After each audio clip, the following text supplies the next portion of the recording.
Welcome to what's usually called Dialogues with Creators. On this episode, I'm just going to be speaking by myself, maybe not to myself, and it will be more like a monologue about creativity. I hope that you will benefit from it. I am calling this podcast my writing journey. I'm going to address how I write, give a lot of tips about writing, and talk about my books. As a child, I was bookish. So why not write? I remember very well that in elementary school, I wrote a novel about a horse, of course. This horse had an amazing life, and the novel, such as it was pretty derivative. This horse was the Forrest Gump of horses. Now, I know nothing about horses, but horses were very popular at that time. And I lived in Maryland, and so that's near the Chincoteague and the Assateague Islands. And of course, I read Misty of Chincoteague.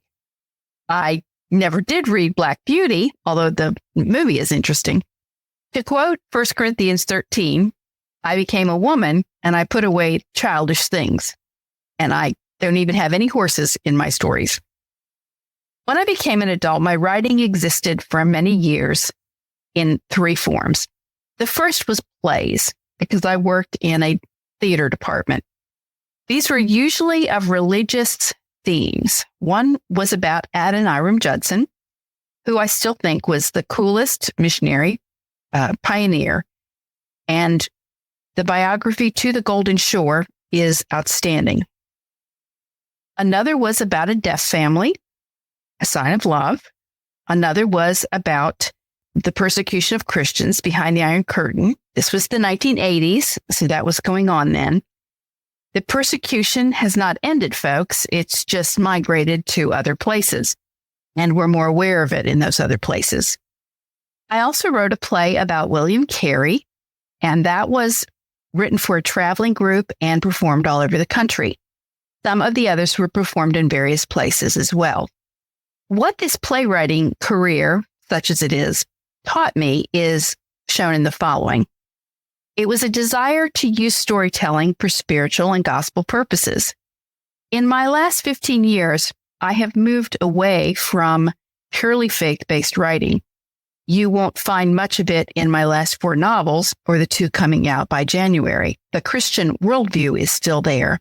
Hope, redemptive arc, ethical basis, but not overtly. Secondly, it shows my background in theater. This is good and bad. A play and a novel are really very different from a storytelling standpoint, much more than one would think.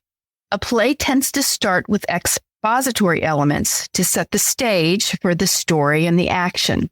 A novel, unless you are Charles Dickens, has to grab the reader on the first 2 to 3 pages at the most. I figure it this way. In a play, the audience has already made the commitment to come to the theater, to buy a ticket, sit down there, so they're willing to wait a little bit. A novel or a short story, they really haven't made a commitment yet. And really what it comes down to is attentional resources and how much money they're willing to commit to this. The second aspect of my background in theater is that I think I write pretty good dialogue. But let's camp on that subject for a while because it's a problem for a lot of writers. Dialogue is communication. It's interpersonal communication, and that's my first disciplinary area. According to The Pragmatics of Human Communication by Watzlawick, Bevan, and Jackson, which is sort of my touchstone, all human communication has 2 elements, the sharing of information and relationship. That's my guiding principle, as well as that dialogue drives the story. Dialogue should be show and not primarily tell. It'll be a little bit of tell, but mostly it should be show. We shouldn't use dialogue for info dumps, for exposition, at least not too much of it in fiction, and not too much in a play, but sometimes that's all you have. So dialogue has a bigger role in the exposition. But the point is that dialogue is not just info. it has to be a point counterpoint. The two people could be in disagreement, controversy, contrast, conflict, addition or of ideas, or something is going on. And it reveals character. This is sometimes difficult because your character has to sound like a real person. And real people don't always talk like you hear on Downton Abbey or some perfectly formed sentences. I don't know how to write without having some cussing and earthiness and good dialogue. Now, that's a whole other story about how far you want to go with that. If you only want to write about ministers and old ladies, maybe you're going to get away with no cussing. But if you have a criminal who doesn't cuss, well, good luck with that. Anyway, the dialogue should sound like real people and how they talk, which is usually disconnected, fragmented, sometimes untrue, imperfect English, or maybe not, depending on the character. My tip here is, before you can write dialogue, you have to listen to people talk and write it down. For example, colloquialisms, sentence structure, interesting things they say, and just generally the cadence of how people talk. The final aspect of my playwriting side of my life is that I appreciate performance. I can be a little theatrical when it's needed. I'll give you an example, is reading your own work. Many writers I've heard read just are horrible. They have this droning, flat, non-inflected pitch, or one that goes up at the ends of sentences like a BBC announcer. I studied oral interpretation in theater, and so I read my work that way, as if I didn't write it myself. If people care enough to come to my readings, they deserve more than me sounding like I'm bored with it. To wrap up the playwriting phase, I'd like to say that in the last 8 years, I've written 2 plays. Both are comedies. One was called Long Lost Relatives, and the other was the Faux Arc River Tanning Salon and Bake Shop, which was performed in 2020, directed by Miss Kim Carell. Long Lost Relatives was performed in 2014 and directed by Jackie Daniels. Again, these were both comedies and not in the least faith-based. I also have to give Jerry Dry some credit for writing some of the comedy in the Faux Arc River Tanning Salon and Bake Shop. Long Lost Relatives was turned into a novel, so you can read it. It's Long Lost Family. And Faux Arc River Tanning Salon and Bake Shop, if that sounds interesting to you, I would love to send you a copy, and maybe you could produce it at your little theater. So let me move on to the fiction writing side of my life. In 1986, I was able to take a fiction writing course from Ken Smith at University of Tennessee, Chattanooga, which was part of my master's in English. It opened my eyes. In that story, I wrote 3 short stories, and since then about 10 more.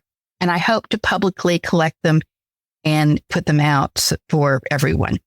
I have won some minor and local awards. Some of them are very Twilight Zone-ish. I consider Twilight Zone one of the greatest TV shows ever, and I watched it faithfully as a child. It gave me and a generation a certain aesthetic, I think, about short fiction. In all these years, those years from 1973 to 2003 or so, I was also, getting 3 degrees, raising a child, working full-time, living, traveling, buying houses, etc. In the early 2000s, I started my first novel. The first draft was 150,000 words. In short, it stunk. 2 colleagues were kind enough to read it and told me in so many words that it stunk. I did cut 50,000 words and found a publisher through a clearinghouse, and it was published in 2008.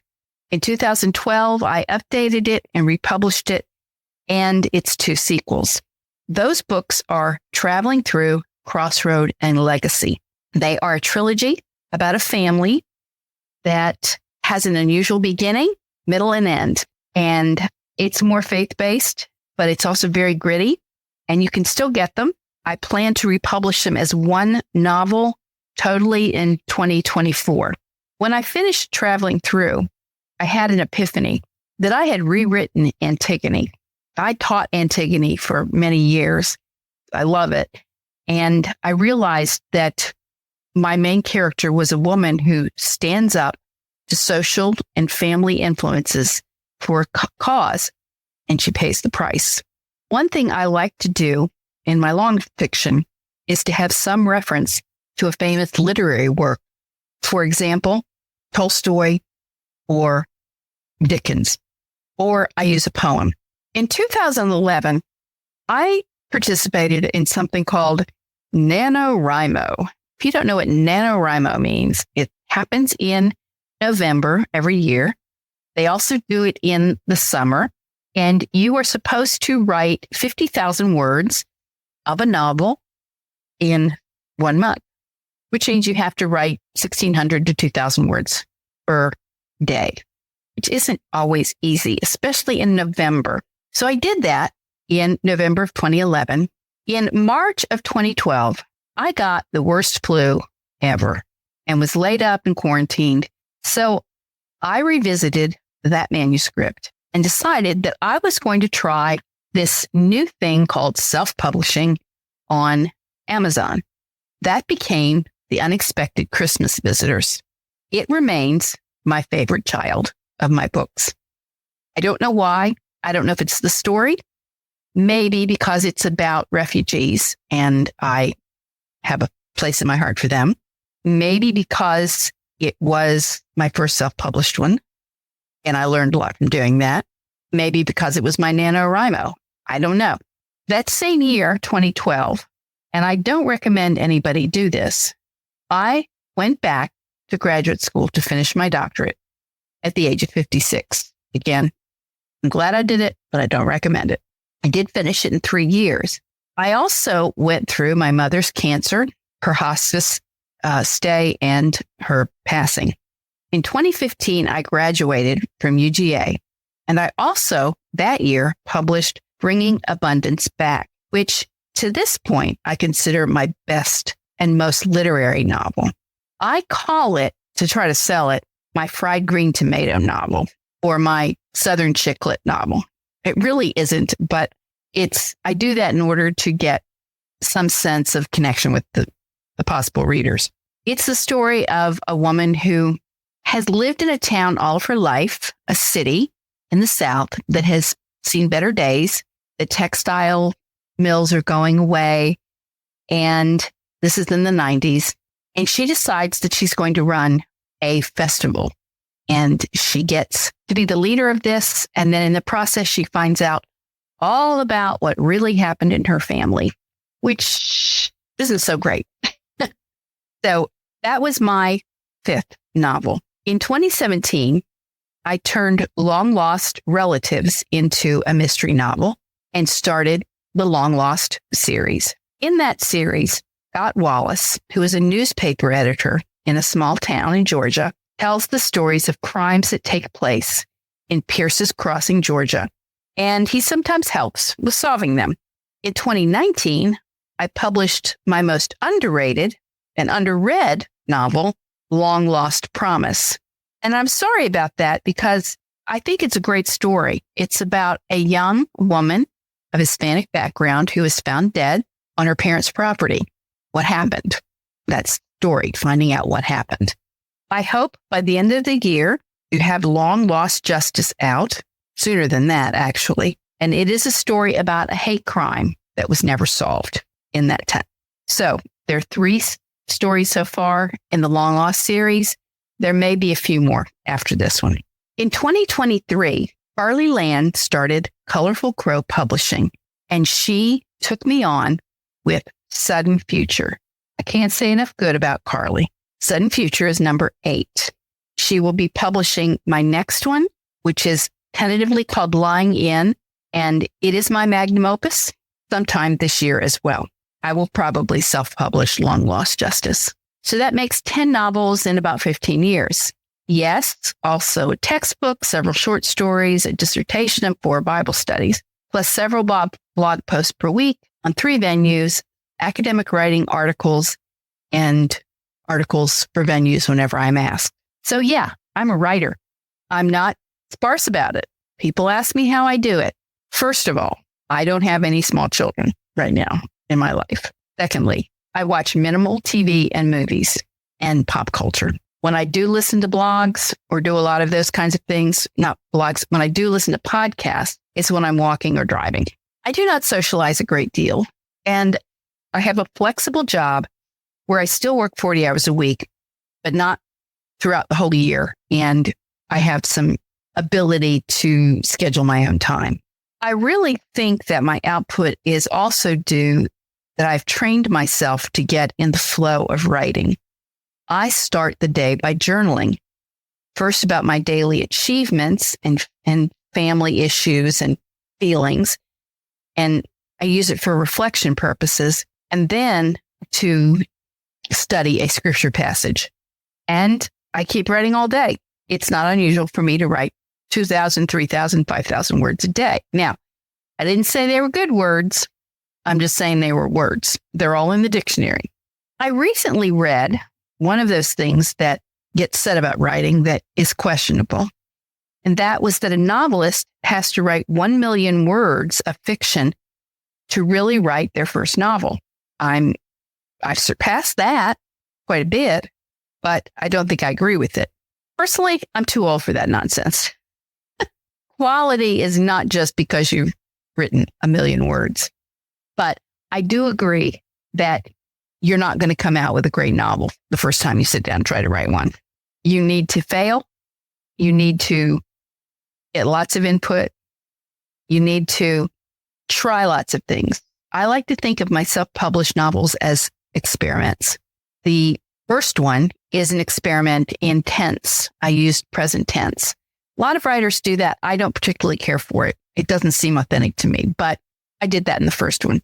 Another one was an experiment in first person, which I don't always use. I do use it for the Long Lost series. That being the case, I'd like to talk about a few other myths or ideas that people say about writing and either debunk them or agree with them or talk about them, add to them. One is fiction is the lie that tells the truth. I have 2 articles on my website about that. I don't think that that's true. As Tony Grooms wrote recently, if it's a lie that the reader enters into intentionally, knowing that it is one, that it's a story, not a lie that's being told to aggrandize someone or get away with something.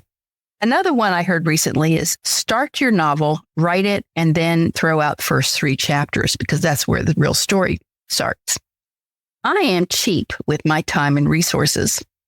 I don't want to throw away very much of what I write. Sometimes it's necessary, but not always. So I'll find a purpose for those other 3 chapters. It is true that sometimes if you're just spinning your wheels in the first 3 chapters and trying to set up exposition, set up a situation, you might be wasting time. So as I often say, start with the snake, get the attention right off the bat. So it's not that you're throwing it away. You're probably just going to put it someplace else. The third and probably dumbest advice is write what you know. 2 big problems with this. Writing reveals what you know. I am a big believer that as you get into the zone and write and become comfortable with the process, you will tap into your sub and unconscious mind, and things will come out that you aren't consciously aware of. Now, don't worry. I am not into anything new agey, and that sounds a little new agey to people, but that's not what it is. I'm probably one of the least new agey people you'll ever meet. But I do believe that our brains have so many connections in them that we're just not consciously aware of when we sit down to write, and that the process itself will reveal what's there to us. We may not know it consciously, but we will find it in our subconscious and unconscious. So I really just getting comfortable with writing, and whether it's typing or handwriting, I don't know that it matters. As far as training yourself to get into this flow, it comes from quiet, isolation, study, spiritual discipline, those kinds of things. I also think it comes from prayer. We have to turn off all the incoming messages. Psalm 106 talks about longings, and our longings are deep. Do we even know what they are? They aren't wants. Right now, I want something to eat. My stomach is hungry. Those are on the surface. Longings aren't goals either. Longings are about deeper purposes. If you want to write about those, you have to set the conditions for it and be ready to listen. Another problem with the writing what you know is that you have to do research. Unless you are a defense lawyer and all you're really going to write about is your cases or cases you've run into, you need to research. And that means books, interviews with people really doing the work, the internet, and not just what you saw on a TV show. That's called derivative, and that's not real life. Related to that is a discussion that I was listening to at a writers' conference in the spring, where one speaker asserted that white writers can't really write about minority characters. And while I think you have to be very careful when you do that, I don't really know how you avoid it. You can avoid the stereotypes, especially in speech, but I would think that writing where everybody is your race, your ethnicity, etc., is going to be pretty boring. Interestingly, Tony Gromes, whom I earlier quoted, he says that's not a reasonable standard, and he's an African-American writer. I'll take his word for it. Black writers have to write white characters, so it seems like the rule would apply to them as well. What you do want to do, and when I say this, please don't be offended. You want to be sure you don't have the magical Negro character. And we see these in movies sometimes, where the African-American character is just there to save the dumb white person, but he or she has no life, agency, personality, wants, etc. They're just there to fix things for the white person. That is so offensive. That's not what you want to write. The same way, you don't want to have a white savior character who is coming in to fix it for the minorities. It's very important that your characters, if they're going to be full, rounded characters, that they have agency and intentionality and choice and those kinds of things. So I've tried to share my story up to now and some of the primary tips I use. I'd like to add a few more. I have 10 or 11 and go through these. If you want to write seriously, be willing, first of all, to not be too obsessed with money because it may not happen. In fact, it's 1 in a million that is going to happen. Everybody wants to point to good old J.K. Rowling, bless her heart, but there are very few writers who make a living nowadays who don't do something else. The second is that you need to understand the industry. That takes a lot of time, just like you have to understand marketing. Nowadays, even if you are what's called a mid-level writer, you have a publishing company, you've had some success, you still have to do your own marketing at some level.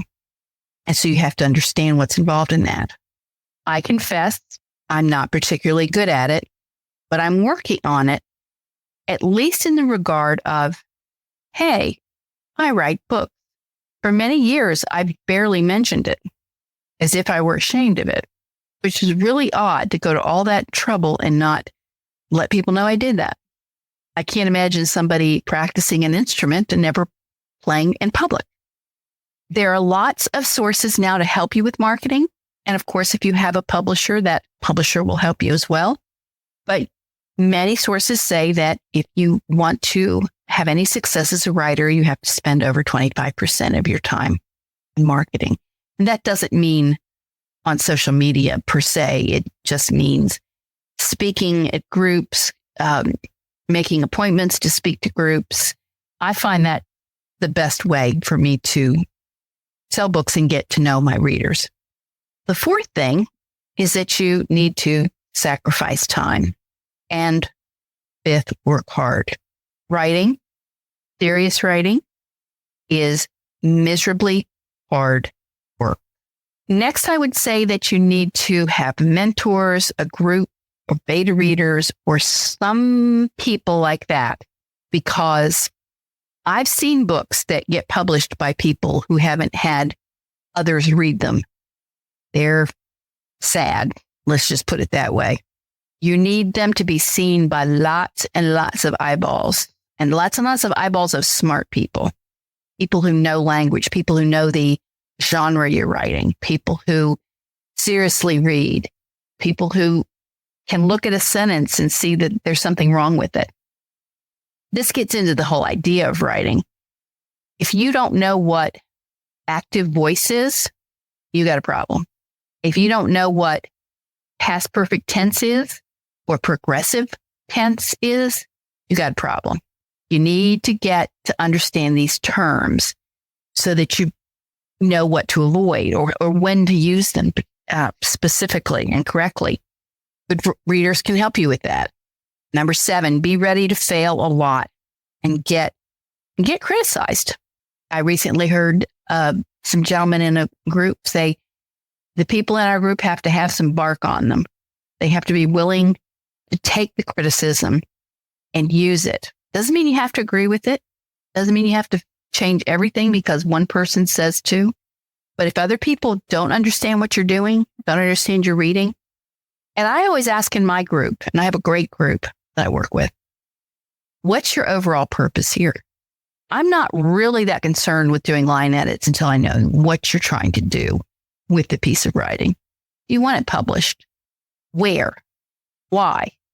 What's your long term? Is this a short story? Is this a novel? Do you know the genre? A lot of questions you have to think about. Number 8, I would say read the best and do your research. If you are wanting to be a mystery writer, you need to read different types of mystery writers, not just Agatha, although I love Agatha. You need to see how it's done. You need to see how the structure of a mystery.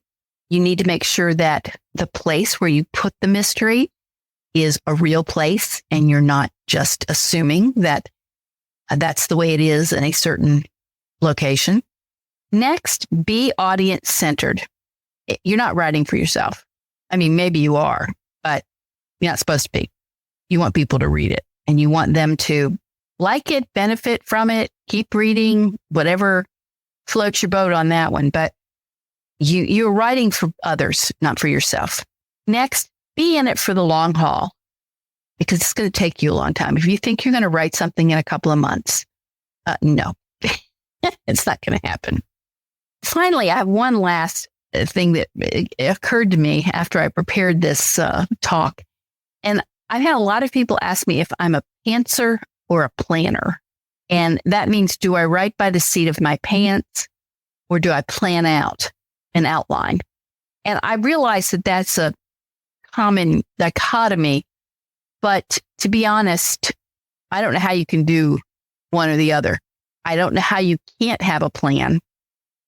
But I also don't know how you can't just start writing, let your subconscious take over, and be a pantser, seat of your pants. I think that certain parts of the book need both. A book that's purely pantser is going to need a lot of revision. A book that's purely planned is probably going to have a lack of inspiration in there somewhere. Obviously, there's a lot more things we could say here. Thank you for listening. My books are available from Amazon and Barnes & Noble and Colorful Crow. I like to call Amazon and Barnes & Noble the usual suspects. And you can get them from me. I have copies of them. And you'll probably find copies at McKay's. Somebody has sold them. Crazy Lady Bookstore in Acworth. I may have gotten that name wrong. And Marietta Book Exchange in Marietta, among other places. Thank you for listening. This will be the last podcast of this season. We'll be back probably in late August with a new set of them, maybe every 2 weeks. And I hope you'll be listening. Please go back and listen to some of the previous ones. I've spoken to some great, fascinating people over the last year and a half. Thanks a bunch. Bye-bye.